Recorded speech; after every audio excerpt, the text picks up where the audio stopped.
The paper was old, folded twice, the corners soft from years inside a drawer. Daniel had stopped opening. He found it while clearing his desk. The last day of the school year, the room already emptied of students, the afternoon light cutting low across the floor. He almost threw it away, without reading it. Almost. The handwriting was Tomas's. He recognized it immediately. Angular, impatient, the letters leaning forward, like they were trying to escape the page. The person who changed my life didn't teach me anything from a book. Daniel sat down slowly. He kept reading. He was always there. He listened when nobody else did. He saw something in me that I couldn't see in myself. Daniel's hands went still. He read that line again and again. Something was rising in his chest, something he hadn't felt in a long time, something that felt dangerously like being seen. He turned the page, and in the last paragraph, the name appeared. It was not his. Daniel set the paper down on the desk. He did not move for a long time.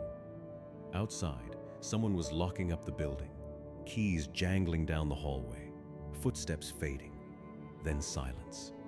If this story is already speaking to something inside you, leave a like and tell us in the comments.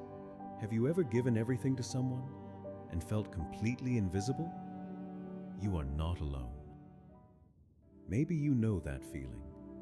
Not necessarily a piece of paper, but that moment when you realize you gave everything, your time, your attention, your presence, and it still wasn't enough to be remembered. This is Daniel's story, but maybe it's yours too. This story doesn't start with a piece of paper. It starts much earlier, with a boy who learned, before he even had the words for it, that the safest way to be loved was to never ask for too much.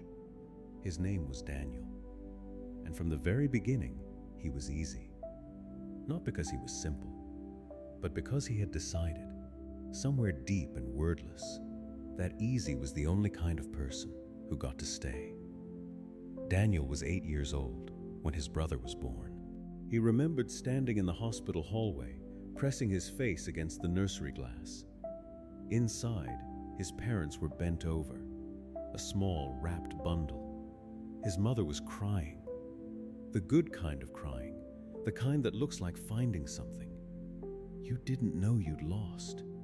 His father's arm was around her shoulders. Neither of them looked up. Daniel stood there. He did not knock on the glass. He did not call out. He just watched. When they finally came out, his father ruffled his hair and said, "You're a big brother now. That's a very important job." Daniel nodded seriously. That night, when Noah cried at 2 a.m.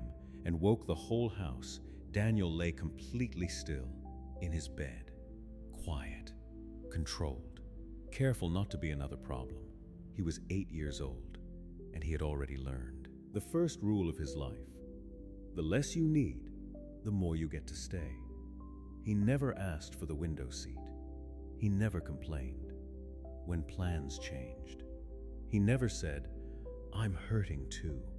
He became, in every room he entered, the easiest person there, and nobody noticed, because that was exactly what easy looks like.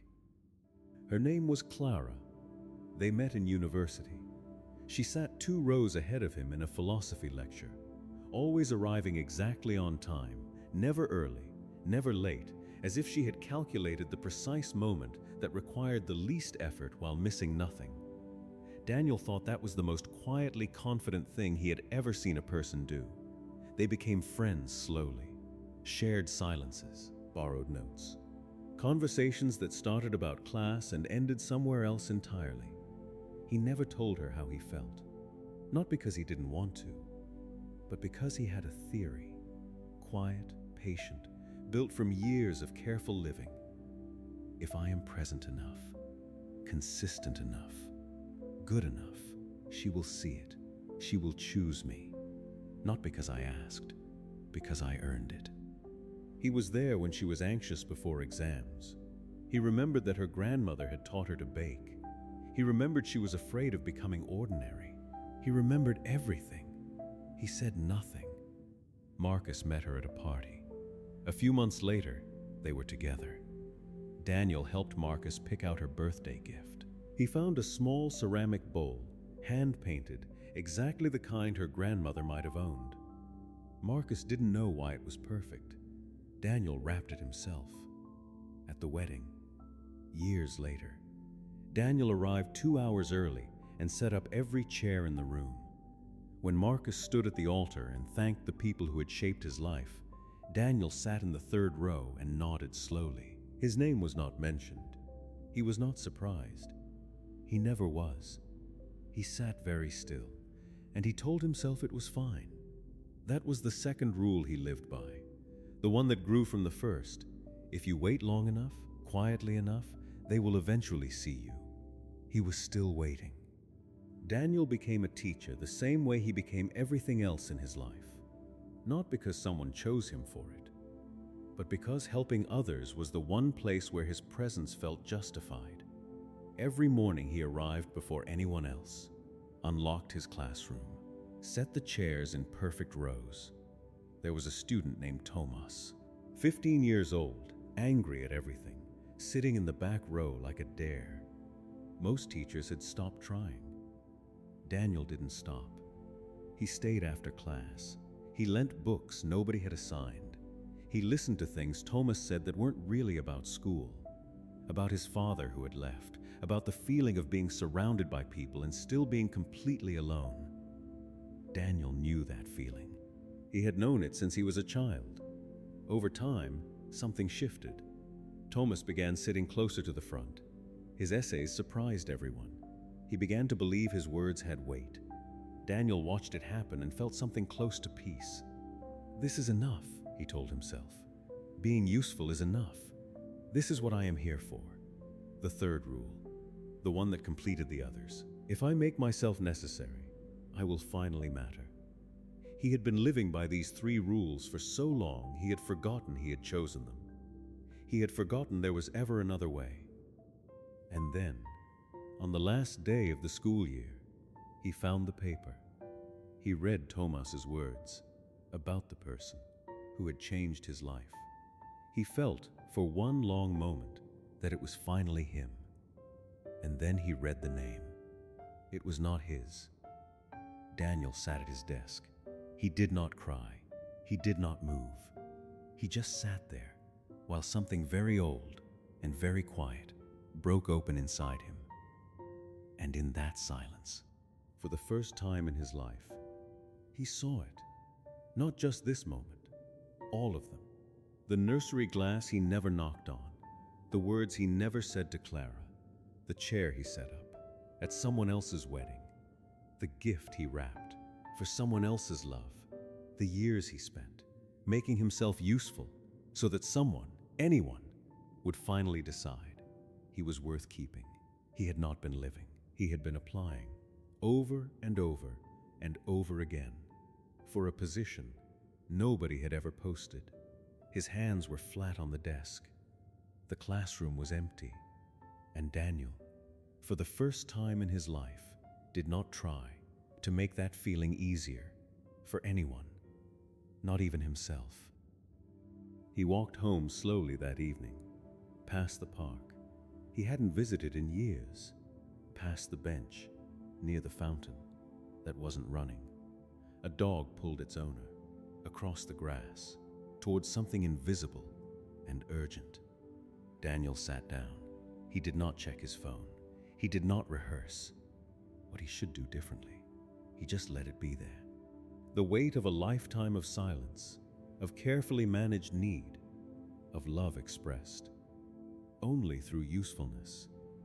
He let himself feel what he had spent his whole life, making sure nobody else had to deal with.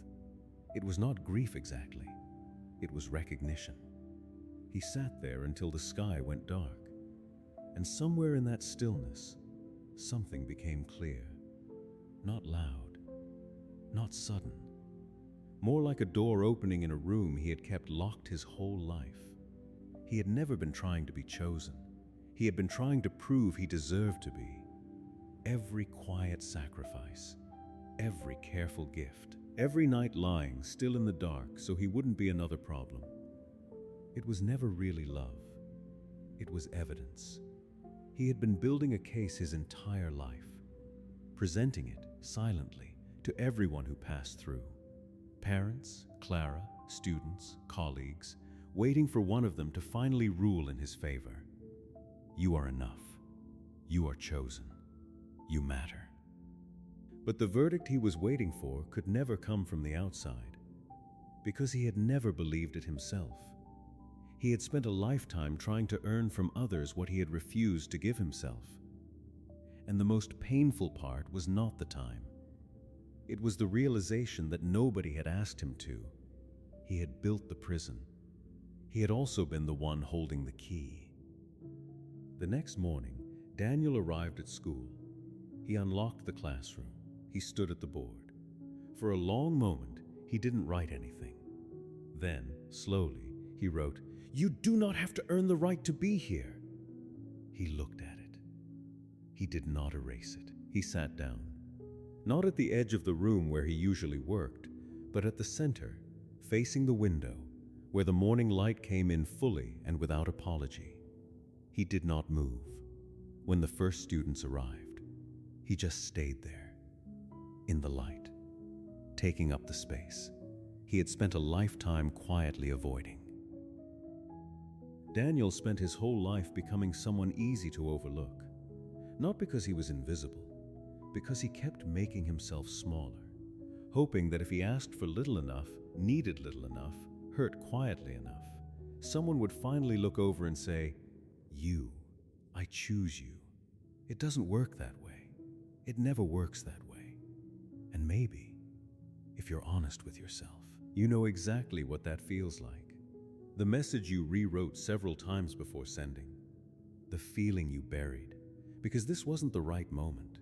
The time you helped someone build something you also wanted, and smiled when they thanked someone else.